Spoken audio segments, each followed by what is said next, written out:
สบายดีผู้เบิ่งผู้ฟังทั้งหลายเนาะและมื้อนี้ถ้ามีรถดีราคาถึงมานำเสนอคือเก่าเนาะไผที่ยังบ่ทันไหลมีรถที่ปีใหม่เนาะพี่น้องเนาะเออและรถคันนี้เป็นรถแต่ที่ว่าสีนี่แบบหายากแน่น้อยหนึงเนาะเออเฮิงๆจังมีมาเทื่อหนึงเด้อพี่น้องเด้อแล้วเฮาสิมานำเสนอนำกันแล้วมีโปรโมชั่นพิเศษเนาะสำหรับรถคันนี้เด้อมีสิมีหยังแหน่เนาะหนึ่งนี่แม่นแถมเบียร์1ล่างและอันสอง และสิมีสูตร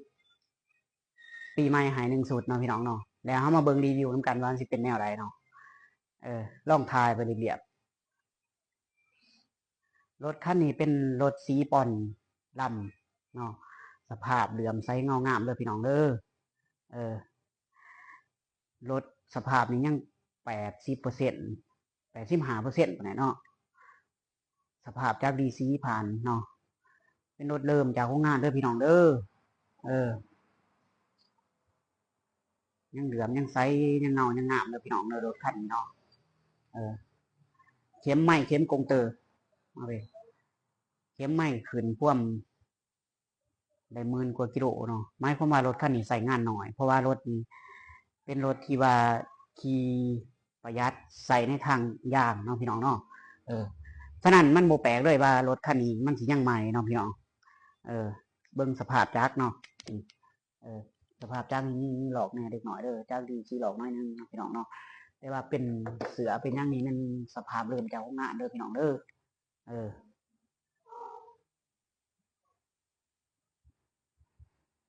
โซกเป็นยังของเดิมเลยเนาะเป็นป้ายสวรรค์เขตเด้อพี่น้องเด้อสวรรค์เขตเก่า680เด็กมานปีใหม่เดือนใหม่เด้อพี่น้องเด้อเออฟังเสียงสตาร์ทกันเนาะ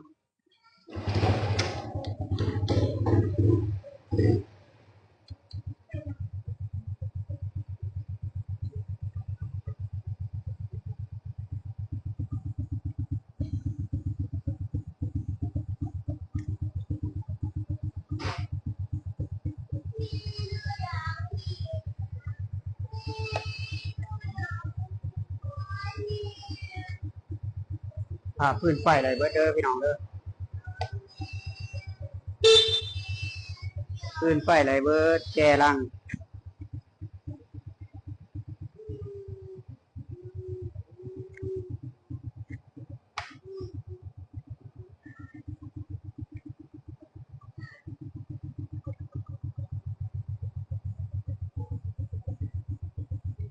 ใครสนใจก็ลองทักทายสบายดีขอมาเด้อพี่น้องเด้อเออ ของแถมมีเด้อโปรงสันปีใหม่เนาะพี่น้องเนาะรถอยู่ปากเซ่แถวคลินิกเซโดนซื้อสากลเด้อพี่น้องเด้อ